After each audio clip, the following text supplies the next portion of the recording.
Well, howdy YouTube family, it's Bolt CRNA coming to you again with another day's topic. Today we're going to be talking about something I saw on CNBC Make It, talking about how much money you need to actually be happy. It talks a little bit about the psychological dynamics of money and how much you're earning and how much just actually statistically you need to feel secure and be happy in life. Let's talk about that.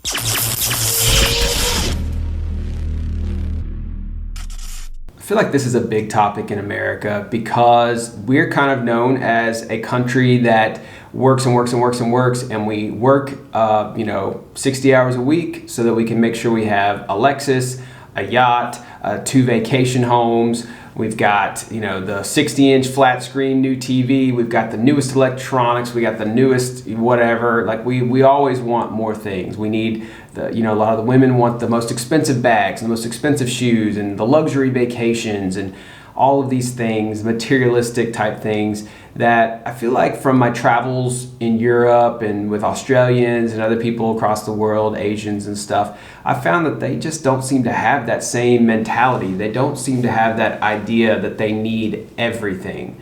But on the other side of things, they have a lot of free time. They take time off from work. I mean, my Australian friends, they'll take 6, 8 weeks, 12 weeks off in a row. They're grown adults with jobs, and they literally tell their job as like a grown adult, like, I'm going to be gone for 3 months, and they just leave. And they are gone for like 3 months and sometimes even get paid to be gone. I mean, completely ludicrous to me as an American when I'm traveling Europe with them and I took 2 weeks off, and that is massive. Like, for me to be gone for 2 weeks as an American, that's huge for me to be gone that long. It's crazy. Most employers won't even give you 2 weeks off in a row. That's unusual to get that. So for me to get that as an American, and I'm thinking I'm like high rolling, extreme extravagance, like kind of guilty that I'm taking this much time away from work or school or whatever commitments I have. And my Australian friends are like, yeah, I'm going to go to multiple countries. I'm going to live here. I'm going to backpack here. And, I do this every other year, and I'll be gone for, 3 months, and my job will be ready for me when I get back.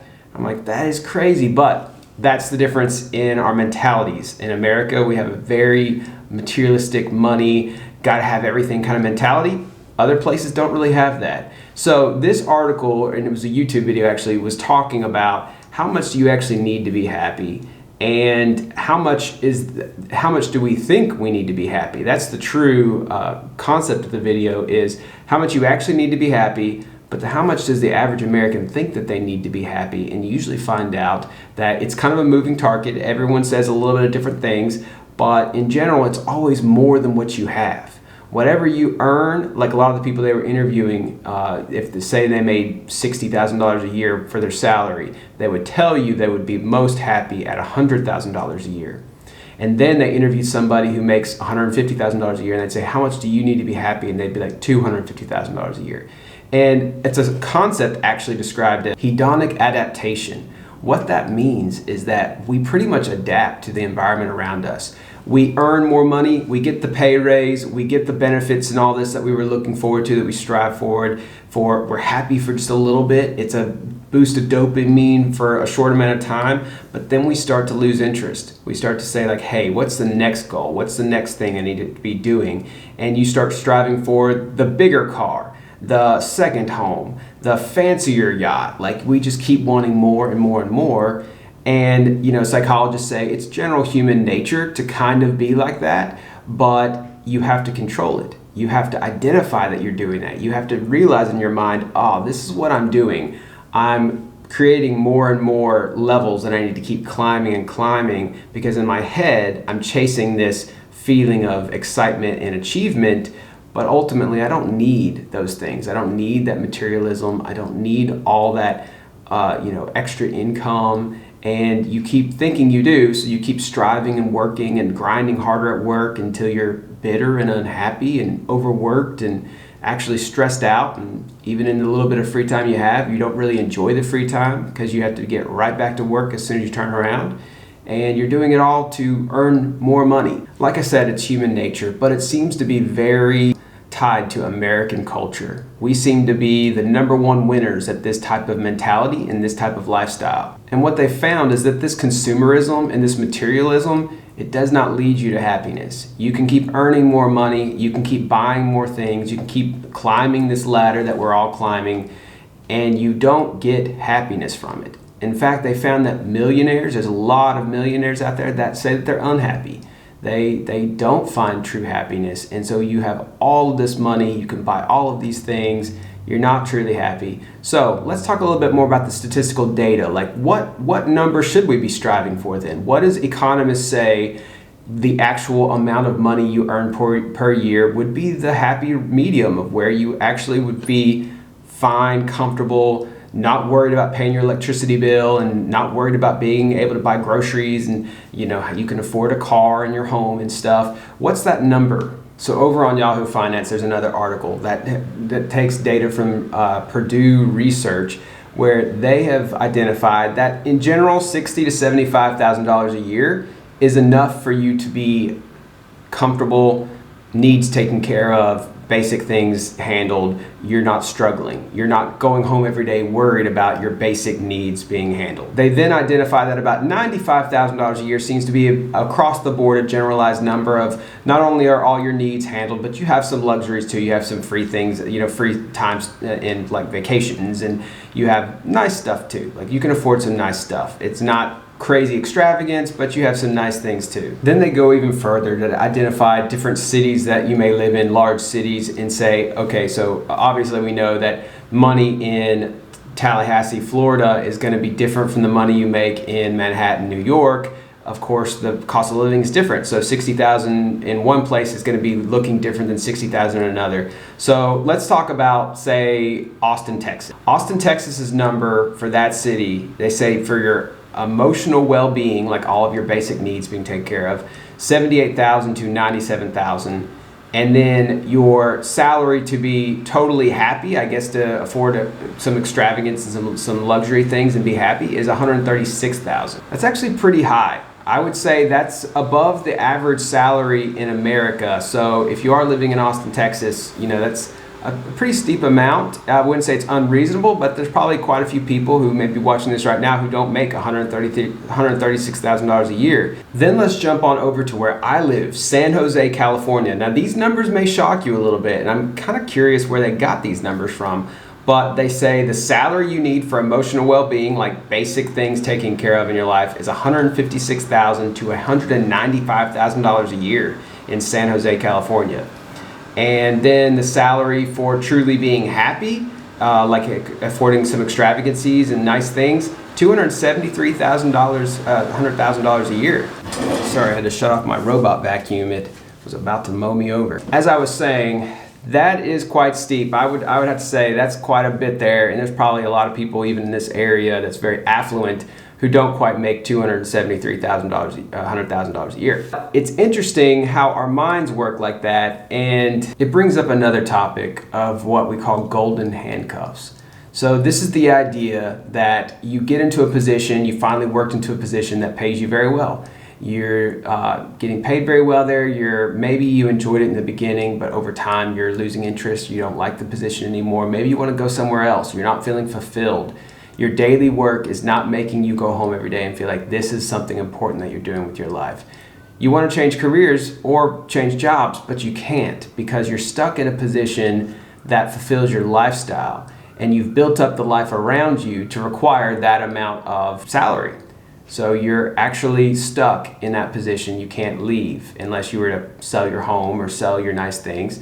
So it's considered golden handcuffs. You're stuck there. It's not terrible because you're getting paid really well, but you're unhappy. I feel like that describes a lot of Americans. And hopefully it doesn't describe you. Hopefully you're not in a position where you don't really want to be there anymore, but they pay you very well and you're kind of stuck. I have known some nursing friends who have gotten into positions that pay them very well, that are kind of cushy, easy jobs. They don't really like it. It's not fulfilling to them. It doesn't give them any that mental engagement that they're looking for, or the critical thinking, or the skills and things like that. But they get paid really well. They can't leave it, or they don't want to leave it, and they get stuck there, and they're just kind of unhappy.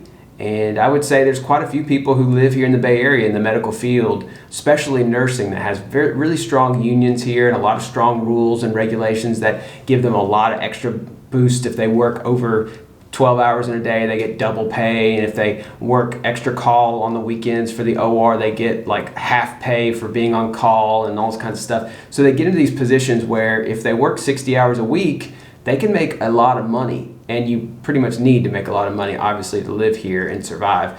But they can make a lot more money as an RN doing those things and working like dogs here. Throughout their careers, they can make a lot of money, but they don't seem happy.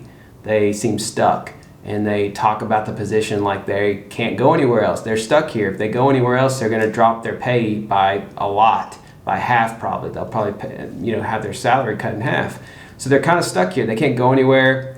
They don't really enjoy their job. They don't really enjoy what they're doing, but they can't change it up much because they have to make that money. Now that their family's used to making that money, they bought a home that requires a mortgage that is at that level of money. So they're pretty much in the position they're in and unhappy. The article went on to talk about how experiences are more fulfilling for your life than money, materialism, buying things. If you are going to work towards making more money and stuff, set that money aside and go on big vacations. Go do things with it. The double-edged sword with this is usually these jobs that pay you a lot of money are not going to give you much free time, so they're going to lock you down. So it's hard to find jobs that pay very well but also give you a lot of free time. But if you can get that free time, put it aside. Do things that are experiences, that make memories, where you're socially interacting with other people and you're getting fulfillment from that. You're going to get a lot more out of that and a lot more happiness and fulfillment internally than you would just from buying a ring or a new video game system machine or a car or whatever. They also identify that giving away money brings a sense of fulfillment and happiness that buying things and consumerism and materialism and focusing on yourself doesn't really do. So if you have a lot of excess money and you are burnt out and you are kind of not very happy in your life and in your job, maybe consider investing in your local community or giving back to people who in need. There's something about that really touches you somewhere deep that you're not going to get from going to the store and buying things. And one last interesting point that they made that I wanted to bring up is we all want to strive for this more money, making more, earning more, having more, whatever. It actually isolates you. They were making the point that people who make a lot of money, they end up feeling isolated and alone, and it creates barriers on their interpersonal relationships because it's awkward when you're going out to eat and you're wondering like, are they going to pay for half? Are they going to expect you to pay for everything because you make a lot more than them? When you're dealing with friends who are struggling financially and they expect you to bail them out or something. Or if there's just people who feel like they can't connect with you because you have a very different lifestyle or circumstances than them because you don't struggle with this issue that they struggle with. So they don't feel like they can connect with you or really trust that you're not going to maybe judge them or laugh at them when they talk about them struggling to pay their light bill or something.